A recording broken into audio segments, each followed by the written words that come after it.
Magic meets the heart. Commander Pod, where the stories unfold. With heroes and villains, new and old.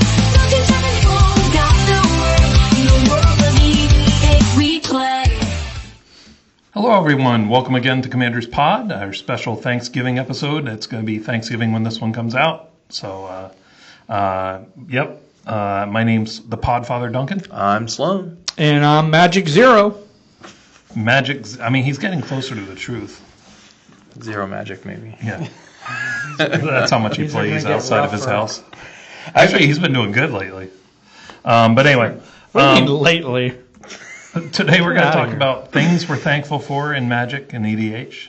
Yeah. We're going to talk about, we're going to have Aggro Jeff. We're going to have some pro tips, and we're going to talk about some white upgrades for Precons. Yeah. We've done green, we'll do white, and then we'll eventually get through all the colors. Mm-hmm. And we have a viewer email, a Patreon supporter email that we want to talk about. And yeah, so let's start with Aggro Jeff. What's aggravating you? Man, I'm aggravated. There's so many great cards. Like, we did this podcast. It cost me $100 in cards. Because they were like, let's go through this episode. Let's go through and look for all the great white cards. And then I was like, these cards are awesome. I don't have all these cards or enough of them. So I was like, I spent $100 on buying the cards. Jenica, don't listen to this. I spent $100 on buying the cards, and I was like, these are just awesome. And then, I think it was $60. And then I was talking to Duncan. I was like, oh, but I forgot to buy the version that I really liked. So then I went back on and bought 40 more. So it ended up being $100 just because of this episode. So when we're telling you cards that are awesome, they're pretty cool cards. And they weren't expensive cards necessarily. I just bought a bunch of them. Yeah. So, which he made fun of me for doing, by the way.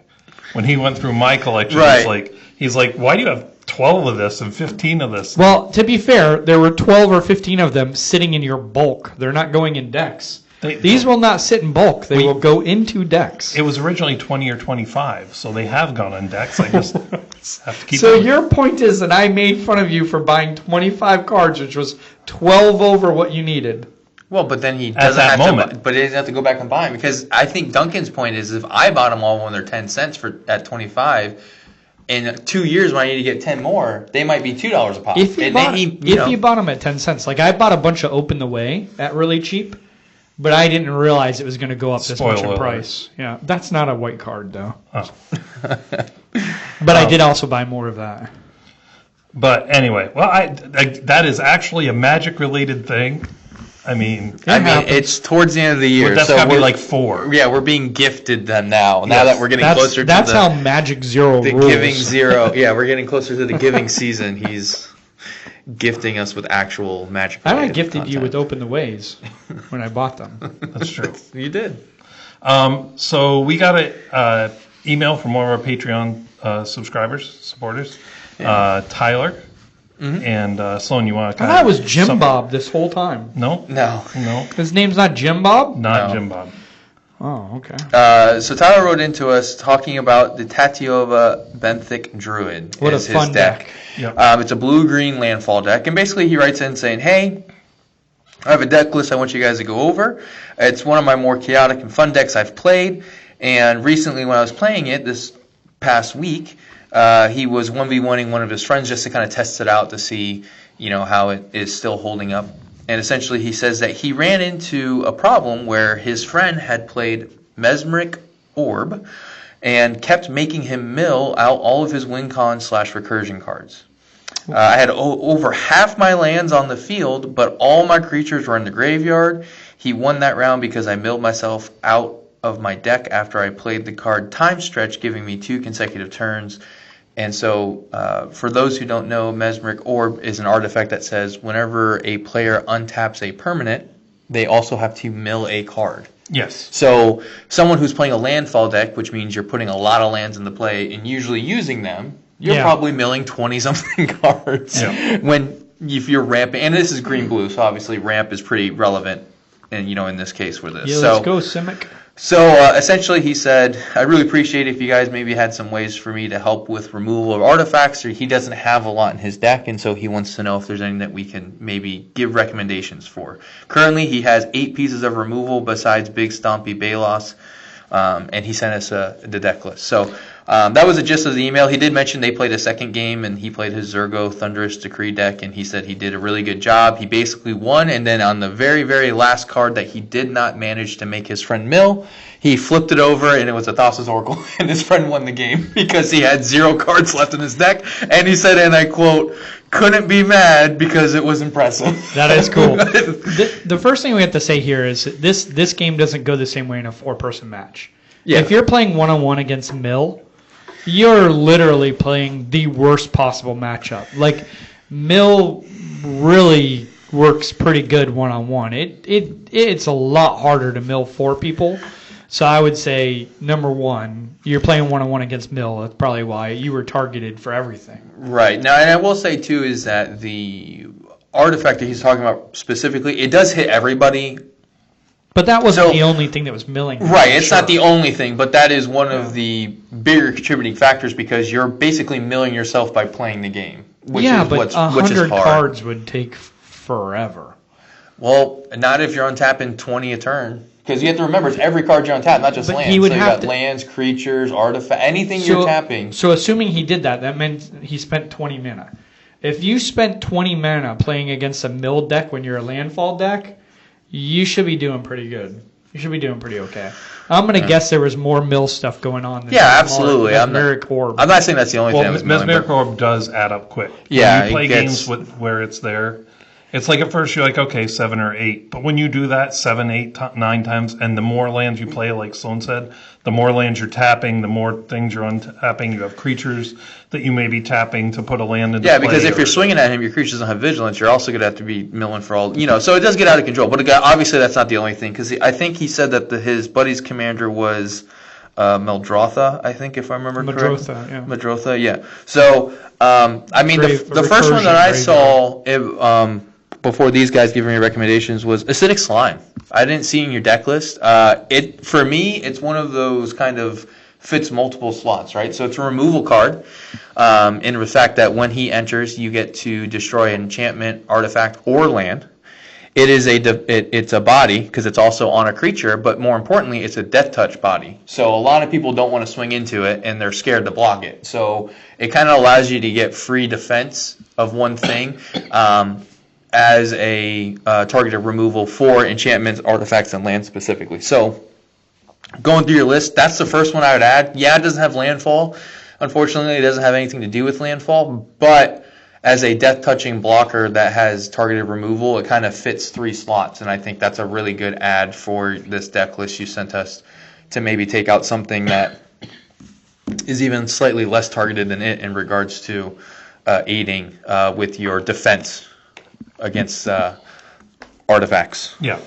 Jeff, you had some suggestions, didn't you? Well, so it's not directly dealing with what you asked for, but it's going to make room for what you asked for, which is you are currently he's playing Mana Dorks, and what I would encourage is that you really don't need to be playing any Mana Dorks that aren't gaining their value off of landfall. So like Lotus Cobra, I guess you could consider a mana dork in a way, but it gets mana every time you play a land. So it's going to do a lot better than, say, a Llanowar Elves or something like that. So make room in your deck for more landfall type stuff and don't do the mana dorks. And the other thing was like Beast Within was the main one that I was going to say is probably pretty good. But we should probably send him. I can send him my deck list too for Uro, because the only reason why Uro's not the commander is because it's a little bit hard mode, because landfall's pretty good. So playing Benthic Druid just gave card draw and life gain all on the front. So I was like, let's play Uro and do it a little difficult. But I have other cards. But Duncan, you might have some to suggest too. Well, so first thing I would suggest, if you can't destroy the artifact, have something in your deck that when you hit it, shuffles your graveyard into your library. You're not going to ever lose your library that way. For instance, Ulamog, the Infinite Gyre. Right. That says when it's put into the graveyard from anywhere, shuffle in it, your library and your graveyard together, and you're But I good think to go. that's like a $30 card. I mean, it is, but Yeah. there's other cards that do it. That's just the one. Vigor. Vigor's another one. Vigor's a good one, yes. Yeah. There are several cards that do it. I'm just saying, you know, that's one way to absolutely just mess him up. He's going to be so upset the first time that you're milling, and then, oh, look, I'll just shuffle it all because he's never going to get you. Yeah, but if he had that much problem with Mesmeric Orb, I think the point too is like any artifact deck is going to get him. Yeah.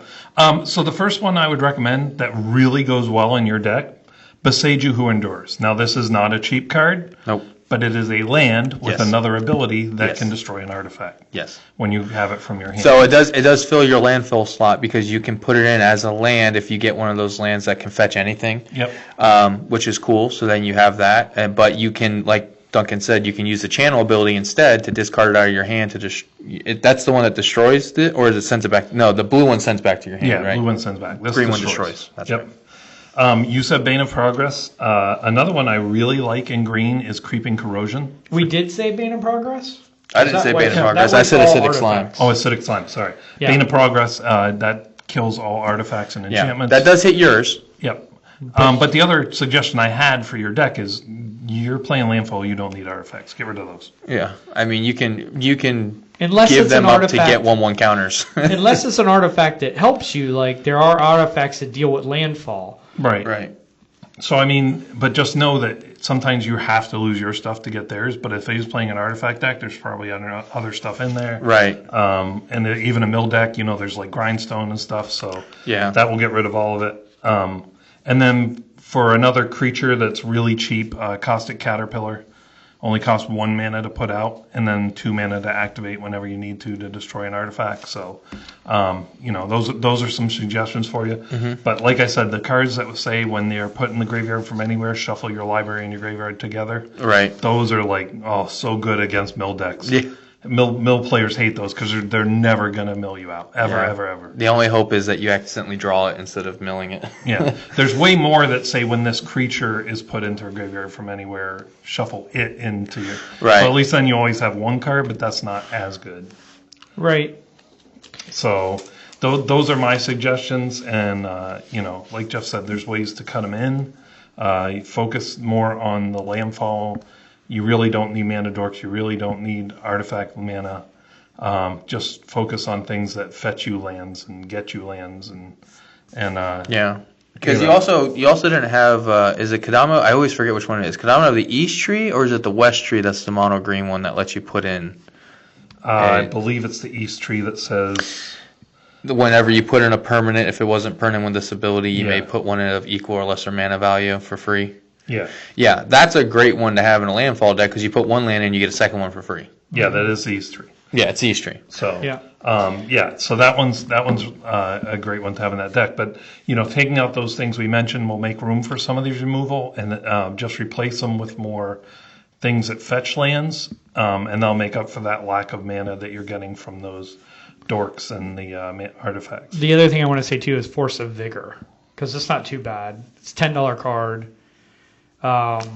2 green. If it's not your turn, exile a green card from your hand rather than pay this spell's mana cost, and you get to destroy up to 2 artifacts and or enchantments. Yeah. So Force of Vigor is really strong. Yep. Yeah, that's a good one. Yep. So that's my suggestions. Our suggestions. Let us know how that goes. We'd love to hear if that helped. So let's talk about what we're thankful for in Magic and in Commander.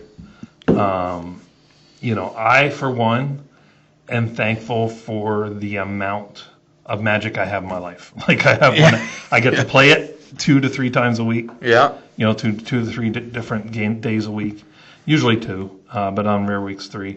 I get to do a podcast about it. That's pretty awesome, and then I just get to talk about it a bunch, and so I'm number one. I'm thankful for that and for the friends to play with. Yeah, I mean, I would definitely have to say that I'm thankful for the community that we started building here at where we work for Magic too. I mean, it's really cool to see all these newer people start getting into it here that we work with and being able to share this game with them and getting them. There's like 10 people. Yeah, I mean, it literally started off as just 4 of us, and like we wouldn't even play here because it was like, well, it's just the 4 of us, like whatever. Especially because some of the guys leave earlier than other people, but the fact that we've grown it to a lot of different personnels and personalities inside of the place of where we work is super cool to see, and super cool to have now that we're having this experience of something that we all love outside of work, and we get to see each other outside of work. I guess a volunteered and outside of work, and inside of work, outside of work. Yeah, and inside, because we still play at the place of where we work, because they very generously let us stay here late and play. And this podcast is recorded at our business. So. It is. So I'm very thankful for that, for sure. My second thing, I'm going to bring it up, and I know you guys are tired of it, but I'm really glad they did the Avatar set well. That makes me super happy. There's a love inside of me for Avatar that I now get to collide with Magic, which I already had a decent amount of love for as well. So the fact I get to meld those two things, and they did a good job with it. It wasn't something that I felt like they failed or flopped at, or it felt forced. It felt very well thought out and very clean, and the presentation was great, and I'm very excited about all these cards that I'm getting to begin to build decks with and play with. So. Yep, that's cool. Yeah. I was worried when Jeff was listening to you talk, because he was over there counting, and I saw him kick off his shoes so she could get up to 20. I'm like, if he gets to 21, we're all in trouble. So yeah, I don't know what I'd do. I would just say more than 20. Yeah, I think. So what I'm thankful for is that my kids love Magic. Like, that's really, really cool to be able to play Magic with my kids, and then my family too. So, my 2 cousins, my uncle, and myself, we own this business, and my 2 cousins love Magic, and so we get to play Magic together and just really have fun. It sort of brings us closer. So it's nice to have family like that, and my boys, Jaden and Paxton, playing Magic with me. It's really cool to have the thing you love, the other people around you that you should be building relationships with love too. Yeah. I have great friends that have played Magic. Some of them more than friends, right? No longer a man-child, just a man now. But yeah, so it's really a blessing. And then I would say there's just so many cards. I actually have been really impressed with Magic lately. Like, when I went through and looked at these cards, even though I love Teferi's Protection, I don't have to buy Teferi's Protection. Right. There are so many other cards that are a better price that kind of do a similar thing. And I just built a budget deck, and it's all creatures. It has 1 non-creature in it, and it's budget, and it still rocks. Like, it still does great. Beat a Najeela deck with it the other day, which is wild. And then it lost to rats. Then it lost to rats, but barely. It did. We were at like 4 life each or something. Yeah, crazy. You were at 9. I think I was at 8 or something like that. Yeah, we were cutting it close on that. And I one. did kind of take out the table for you. Well, and I was telling your cousin, Swanee, I was saying, the funny thing was I had that board whip in my hand 2 turns before, and I was just waiting and waiting for the right time to do it, and you took out my 2 opponents, and I was like... Which I respect well. Yeah, well. You gotta hold it till you need it, you know? Yeah. So I'm really thankful for so many things. I mean, even this Game Changers list with the new rules seemed to work really well. I mean, all things are going really well for Commander players these days. Yeah, I mean, I'll shout out Wizards specifically here in this segment, and I'll say, thank you guys for taking some of the risks that sometimes you don't get the thanks for, because people tend to focus on the harshness rather than the courage it takes to try to do something. So even though we would say that some of the sets that came out this year may not have been the greatest, and we didn't feel like there was as much love and attention to detail as there was in them, we don't know what you guys do in your business behind the closed doors. We don't know how much effort, we don't know how many people are working overtime and weekends to try to get this stuff put together.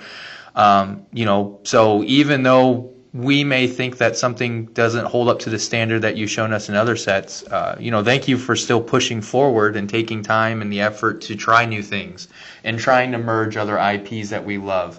And, I know Jeff is very excited next year for Star Trek, and he's very much looking forward to it, as I was for Avatar, as my friend Taylor was for Final Fantasy, and Duncan just likes Magic in general, so he doesn't need anything special. It's bringing friends and families together to spend time together, and you're doing that for all of us. And the only people, if you're playing land destruction or stacks, maybe you're losing friends, but the rest of us non-degenerates, we're making friends and building relationships. Yeah. By the way, I'm just kidding, but if you want to write in, I'm not going to read it anyways. So go ahead. He's not joking.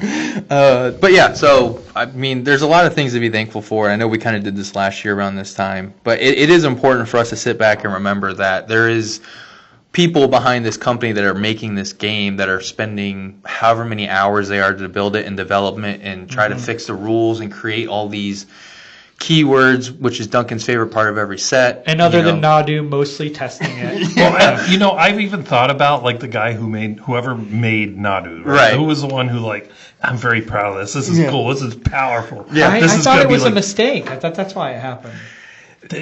No card happens by mistake. It was a mistake that it was so powerful. Yeah, it was. I thought there was something more to it. The fact they added something last minute or something. Well, that may be, but I'm saying whoever designed that card was very proud of it.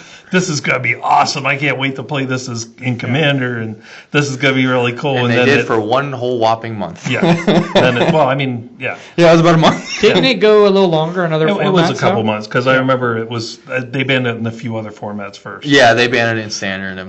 But, and now the person with VV might be going, yeah, they're getting a little nervous. They're getting close. Maybe what if it's the same person? Oh my gosh, that poor guy. But anyway, he makes really good cards, apparently. Yeah, but somebody somewhere was like, my Nadu got banned. Yeah. But anyway, yeah, so there's a lot to be thankful for, and I know that we're often very negative on Wizards and on things they do. And it's not our fault. This goes on the internet. So it just we're saying positive things. As soon as it hits the internet, all the things we said that were positive become negative. Right. It's not, yeah. We were being positive. So this is going to turn into the same thing. Yeah, probably. Yeah, our thankfulness will become vitriol. Yeah. Yeah, listen how they talked about Wizards. But anyway, we do complain about things, and so I thought, especially this is going to come out on Thanksgiving.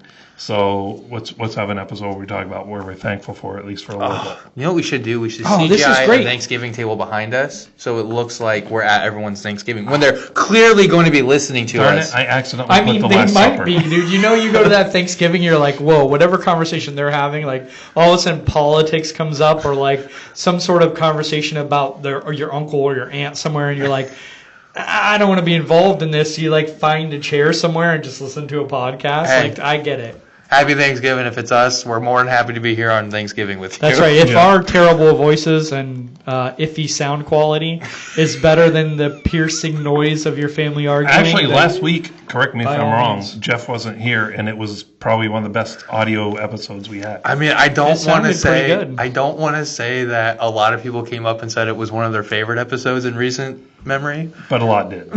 I'm not going to say it, though. Ouch. But anyway, yeah, we have a lot to be thankful for. Yeah. The thing is, think about last year, right? Yeah. People were complaining about too many Magic sets. Yeah. Wow. Yeah. That's wild. Too much of a good thing. But anyway, so let's talk about white cards you can add to Precons or any deck to upgrade them.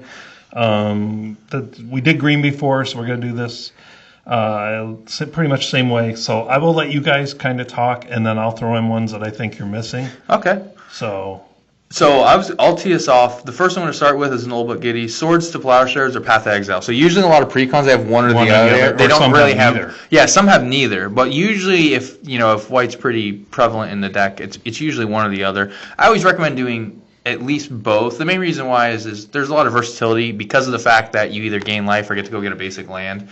That's pretty good, so you can even target your own stuff if you really need the life or the, whatever the case may be.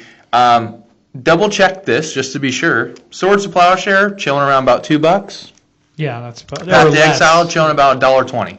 Yeah, they're not expensive. Yeah, cards which is funny because they've been in so many Precons. Right, and they're just it's funny because I always think it's like such a staple and it's such a good card because it's an exiling at instant speed for 1 white mana. Like I always just assumed it was like around $5. Kind of in my back of my head, I was just like, oh, it's got probably around $5. Jeff is a Path to Exile snob and really only prefers to use it on his own stuff. Right, but I do think overall, like these are in response to a board wipe, get a land. Yeah, these are really good cards to have just because they are very versatile, and with them only being 1 white mana in an exile, not just destroy, an exile effect, that's really, really powerful for pretty much any time to deal with any one creature. So those are two that I would absolutely recommend. If you don't have one or the other, try to get them both in there if you can. So I'm going to go with a protection package. There's tons of options into this, but one really cool one is Dawn's Truce, 1 in a white instant. You can gift a card. You and permanents you control gain hexproof until end of turn. If the gift was promised, permanents you control also gain indestructible. So it's only a $10, $11 card. So it's a really good deal for that. And then Clever Concealment, which is also like an $11 card. 2 white instant Convoke, so your creatures can help pay for this. Any number of target non-land permanents you control phase out. So in response to a board wipe, just don't be there. And then even Flare of Fortitude, which is right here. Flare of Fortitude, 2 white. But again, you don't have to pay that cost if you don't want. You may sacrifice a non-token white creature rather than pay this spell's mana cost. Until end of turn, your life total can't change. And permanents you control gain hexproof and indestructible. So these are all kind of... in some ways, they're better than Teferi's Protection, but they're just great protection outlets. And then the last one is not really just protection. It's kind of protection, and you can win the game at using this. So it's kind of nice. Akroma's Will, 3 and 1 white. Choose one if you control a commander. As you cast this spell, you may choose both. Creatures you control gain flying, vigilance, and double strike until end of turn. Creatures you control gain lifelink, indestructible, and protection from all colors until end of turn. Gross. So it's just crazy. Yeah, one that I have that's kind of a quote-unquote turn protection is going to be Grand Abolisher for a white 2/2 human cleric. During your turn, your opponents can't cast spells or activate abilities of artifacts, creatures, or enchantments. So I'd stop all my protection. So it really helps slow down other people from interacting with your board. So this is one that you can find the Thunder Junction printing specifically for about $9.80. I think I saw it, $9.80 to $10. So again, around that $10 price point range, which is really good. The reason why I think this is great for any kind of white deck you're going to put it in is it just allows you to do what you want to do on your turn, pretty much for the most part. Again, I understand there's certain things like lands that have activated abilities that might be able to do stuff, but for the most part, most people don't have a plethora of those things in their deck. Well, for instance, the Beseju, right? It's not an activated ability, right? Cycling. So, for the most part, being able to deal or stop you playing spells or casting creatures is very difficult to do without instances or activating abilities of things that are already on the field. So, again, yes, there's loopholes too, but for the most part, I would say about 80% of stuff this is going to stop. Yeah, and the thing is, make them play those loopholes because they are niche. Yeah, exactly. Like, they're very far and few between. Morph can do it, but who plays Morph? Exactly. So, Grand Abolisher is one of the ones I would kind of put him in the protection package that Jeff kind of laid out there, where he kind of protects your turn in a sense of just kind of letting you get through what you want to get through. And then the next one I have here, for kind of that same idea, is Reprieve. So 1 and a white, this came out in Lord of the Rings, it's an instant. Return target spell to its owner's hand, draw a card. So it's essentially a quote-unquote counter with refilling your hand after you cast this. So you get to get the card right back after you cast this. And this is great because a lot of times this is, for me, great against those people who are trying to do your Cyclonic Rift trick, right? They don't usually have 14 mana available. They usually leave specifically up the exact 7 that they need in order to cast Cyclonic Rift Overload. So if you say, well, real quick, I'm just going to bounce that back to your hand, so I'm going to try to make you cast it again. Better like next round. Yeah. And then you get to draw a card, so you get to replenish this card as soon as you use it. And then maybe the other blue player will save 3 mana to counter the Cyclonic when they try to answer. Right. So, and because that's the other thing, too, is now you have card knowledge. knowledge. Like, oh, we all know what you got in your hand. We just saw that. Just send it back to your hand. So, and it's very versatile again because it's target spell. So anything you cast is his spell, including permanents. So, if someone's trying to flash in a creature or something like that at the end of your turn, or flash an enchantment or permanent, it is a spell, and then once it hits the field, and resolves. Craterhoof. Yeah. They're trying to cast Craterhoof. Yeah, there you go. Send it back to their hand. Again, that's a 7-drop creature. It's not Although exactly. green players may have 7 more. Yeah, that's true. So this is another one where I'd say it's kind of nice because in mono white you don't have a lot of counters, quote unquote. They're far and few between. So being able to get one that replenishes itself for only 2 mana, it's pretty solid. And then I intentionally asked Duncan to let me do this one because it's from the Avatar set. And this, I think, in my opinion, might be one of the best board wipes they've created in recent history, if not probably just straight up top 3. So this is Avatar's Wrath. 2 white. Yeah. Choose up to 1 target creature, then airbend all other creatures. So you can choose. You don't have to choose your own creature. You can choose someone else's creature if you want to. But You don't have to choose any because it says up to. Yeah, it says up to. You could technically not choose anything. Then, until your next turn, your opponents can't cast spells from anywhere other than their hands, and then you have to exile Avatar's Wrath. For Which, 2 by the white. way, means they can't even be like, well, I'm going to put my commander back in the command zone. Yep, because they still can't cast it. They But you could can- put them in the command zone. They just won't be able to cast them, and they have to pay more to cast them. Right. So, in case you guys aren't aware of the airbending mechanic, airbending is exile the target, and then they may cast it from exile by paying 2 rather than its mana cost. So the reason why I think this is probably one of the best board wipes they've made recently is, 1, the CMC is low. It's only 4. A lot of board wipes that get rid of everything are more expensive, or they cost you life. There's additional costs. They're more expensive. One-sided board wipes, even like Cyclonic Rift I just mentioned, cost 7 mana. So granted, this isn't quite as good as Cyclonic Rift in that sense, but because of the fact that you're delaying everybody by 1 turn and you can immediately start casting your stuff back, if I do this in my first phase, and let's say I leave a creature out that cares about casting things from exile, I don't know, like Zuko, the new Firelord Zuko, who says whenever you cast a card from exile, put a 1/1 counter on each creature you control.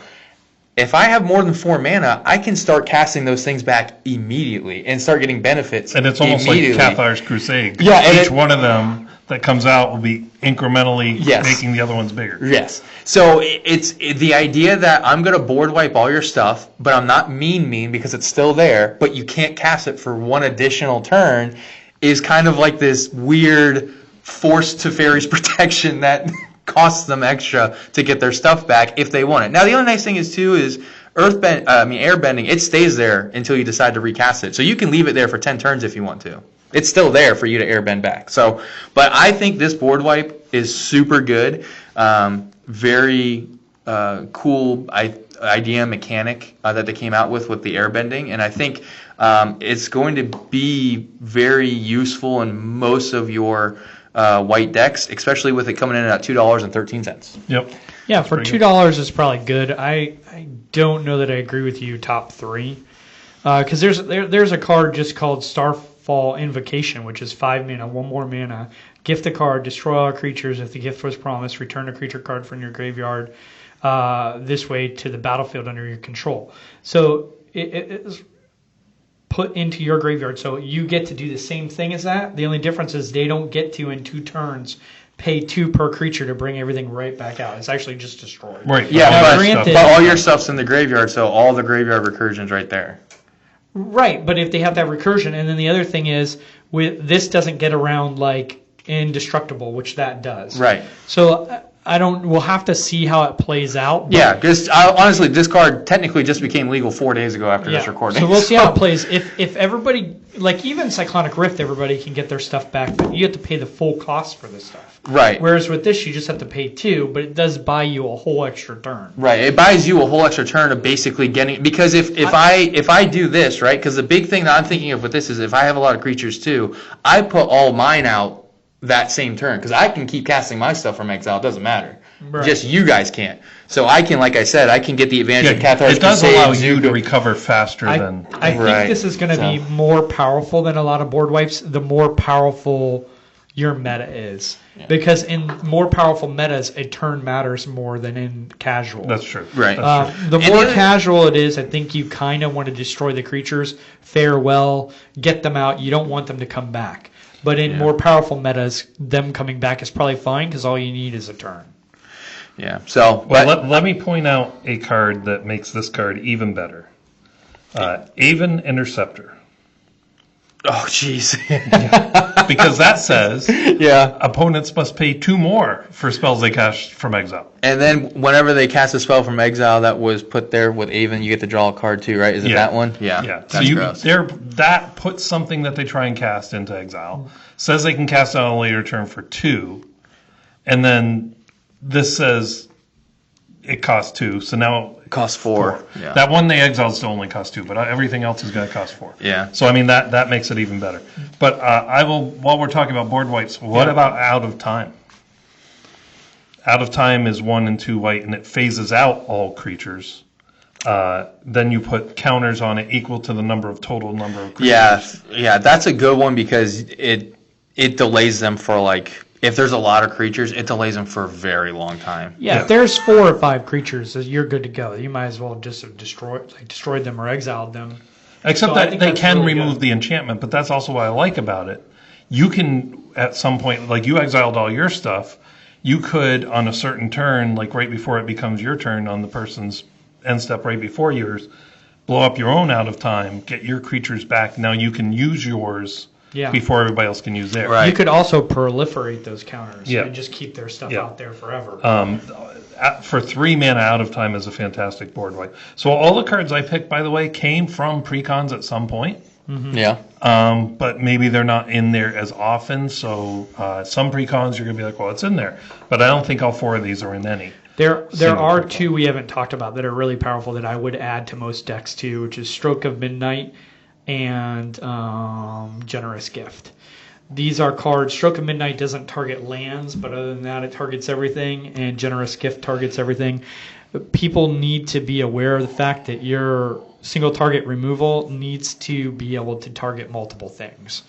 And the previous thinking about I shouldn't target lands, now that earthbending's a thing, you need to rethink that. Well, plus Gaia's Cradle. There's a ton of powerful lands now. Yeah, lands are getting. I mean, we were kind of already mentioning before how with Edge of Eternities how lands were getting really strong because they did a lot of landfall stuff with that.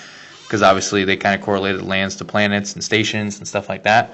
So they kind of got crazy. And then earthbending happened, and then it's like, oh, this is like a real issue now. Yeah. Because there's so many ridiculous loops you can do with just even Evolving Wilds and Terramorphic Expanse, where you can literally just go get every single basic in your library. Yep. It's just insane. So yeah. Yep. It'd be interesting to see what happens with that. Yeah. So the next one I have is Keep Early Cord. It's 3 and a white. Great card. I love this card. So, I mean, if somebody has more creatures than you on your upkeep, then you get a 1/1 soldier. Or sorry, at their end step. At the beginning of your end, yeah. At their opponent's end step. If they have more creatures, you get a 1/1 soldier. So that's continuous. Yeah. So if you catch up and then later on they get ahead, it's got to start doing it again. And then at the beginning of each opponent's end step also, if they have more lands than you, you can search for your library for basic planes, put it into the battlefield. Yeah. And again, if they get ahead of you again, Like you that get to do it dirty, again. rotten green player at your table. Yeah. So, I mean, that one's, I think, slept on. It's really good. It can keep feeding you as they keep doing their thing. I It is mean, good. I and have so many of Duncan, that card. clearly a card that gives you both creatures and manas just for playing the game must be like a $10 card. Nope, 49 cents. Wow. Yep. And Out of Time, by the way, 19 cents. Yeah. Jeez. So, good. yep. So good. 3 mana, think about that, a 3 mana board wipe for 19 cents. That's insane. Yeah. Monologue Tax. Now, This is a good Smothering one. Tithe is a game changer. Right, and very expensive. And very expensive, but Smothering Tithe, Monologue Tax is $4.67, so it's still a little bit of money. Yeah. But Whenever an opponent casts their second spell each turn, you create a treasure trophy. Yeah, it's just more limited than Smothering Yeah. Tide. It But is, it's good. but people tend to cast more than one spell. Yeah. Maybe not every player, but Yeah. somebody in a round is probably going to do it. Yeah, and the nice thing is too, is because this one's a little less aggressive than Smothering Tide, it tends not to get targeted. Like people tend to let this one kind of just chill, Right. Because it's one of those things where it's like, oh, well, he's only getting one treasure if I cast two. It's on par with Esper Sentinel. Yeah. Esper Sentinel. Now Esper Sentinel's really expensive because, for whatever reason. Because it's extremely powerful. Yeah, I mean, it's a little bit easier to remove. It's just a creature. Like there's a lot of things that take care of creatures, especially with it only being a 1/1. But Esper Sentinel, again, I feel like a lot of people was like, well, it's a lot more fair because it's just the first non-creature I cast. I just have to pay equal to its power.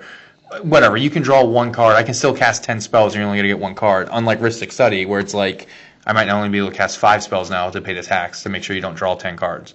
So I feel like Monologue Tax kind of falls in that same bracket where it's really good in the sense that it kind of just goes underneath the radar and kind of gives you that advantage. Because people are like, I'm not going to not cast a spell just to keep you from getting one treasure. Right. Like that seems, I mean, sometimes they will if you've got things that are going to, like, Or if you have Academy Manufacturer, maybe they'll think second Yeah, about it. yeah.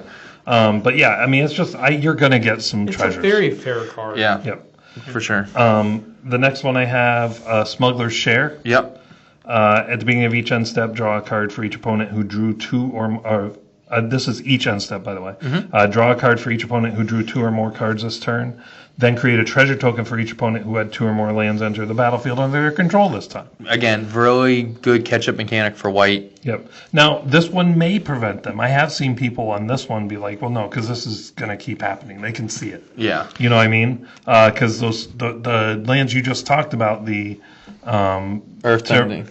Terramorphic. Oh, Stance Terramorphic and Evolving Wilds. Yeah. Guess what? That's 2 lands entering. Yeah. You know what I mean? Yeah, and if you Earthbend it, it's 3. Yeah. So, So, this may, but if it prevents them from ramping, it's not bad. it's a really good card. Yeah, not you bad. know. So even if they don't do it, it's still really good for you. And then I have one more that's gonna. This is my expensive. If you want to splurge a little bit, add again from the Avatar set. Appa Steadfast Guardian, 2 white, 3/4 legendary creature Bison ally. Flash flying. When Appa enters, airbend any number of other target non-land permanents you control. Whenever you cast a spell from exile, create a 1/1 white ally creature token. That's real good. Yeah, defense so protection. it's flash, so it's protection against board wipes. And again, because he doesn't have to be out once the airbend happens, they're just airbended. You can cast them whenever you want. Even if someone gets rid of them, it's not like you lose all those cards. You just decide when you want to cast them. You also get the second benefit of creating a creature every time you cast one back from exile.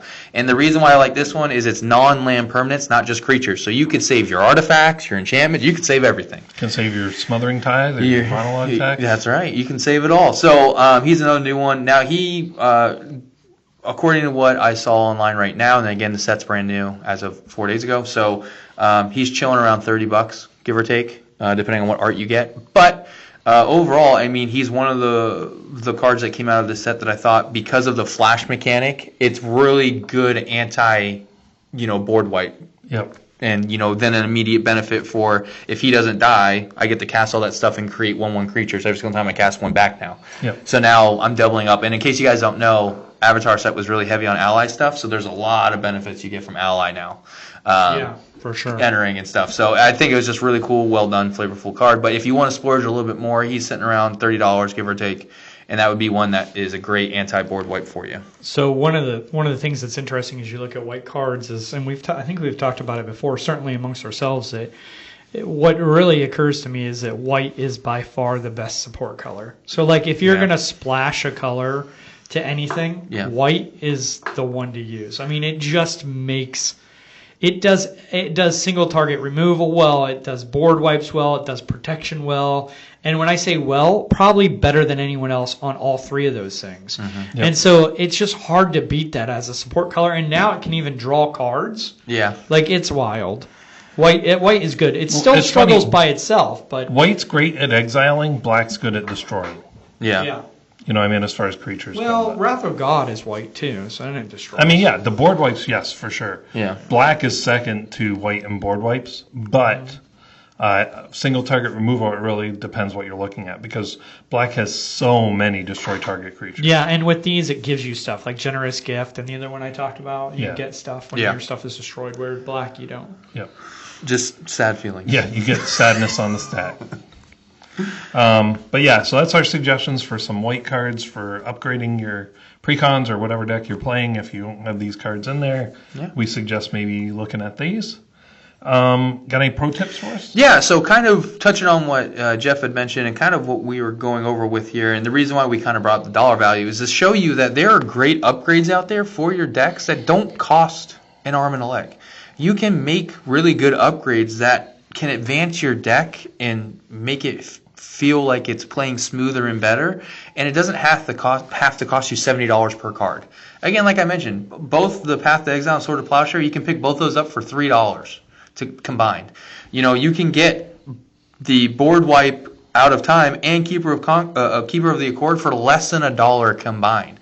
You know, so you can have these great upgrades for your decks that don't cost you $70 like a Cyclonic Rift does. And like Jeff said, there's sometimes situations where those, even though they're considered the best cards at what they do, there's other ones that are better for the situations that maybe you're playing in that are going to be less monetary value-wise. So the big thing is just to remember that not all great cards cost a bunch of money. Just because a card only costs 10 cents doesn't mean it's not a good card. Right. There's still great cards out there that cost 10 cents, and there's great cards that cost $70. Just like there's bad cards that cost $50, and there's bad cards that cost 10 cents. So just remember, not all cards are measured by the monetary value in regards of whether or not they're good or not. Sometimes There's some expensive cards that not very good. yeah, they're just not good. There's a card that's banned that no one knows why it's banned because it's not good anymore.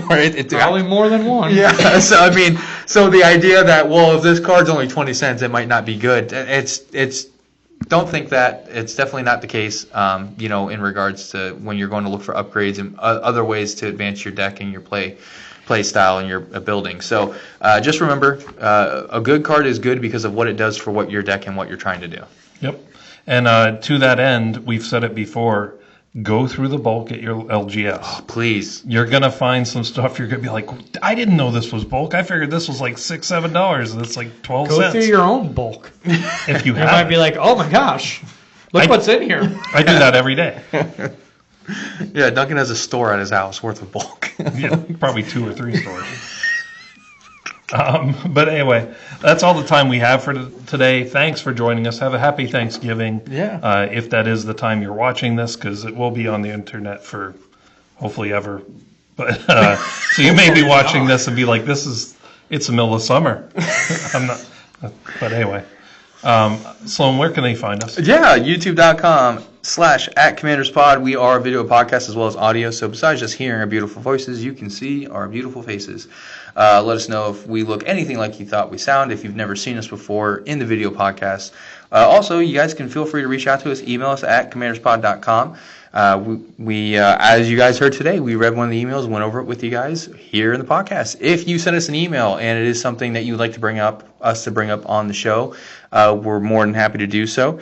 And again, cast@commanderspod.com. You can email us at. If you want to support us, patreon.com/commanderspod. We'd love to get your support there so we can keep making great content and continue to strive to make this better and better for you guys for listening and watching. And then lastly, if you want to just listen to our voices, you don't care about what we look like whatsoever, you can find us on all of your podcast websites, Spotify, Audible, iHeartRadio, Apple Music, Amazon Music, YouTube Music, etc., etc. Duncan, close us out. Maybe they did look at us on YouTube and they're like, I don't ever want to do that again. Let's go to the audio. That's true. Yeah.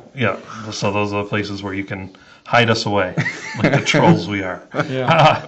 As always, play bold, swing wide, and don't forget to pay the one.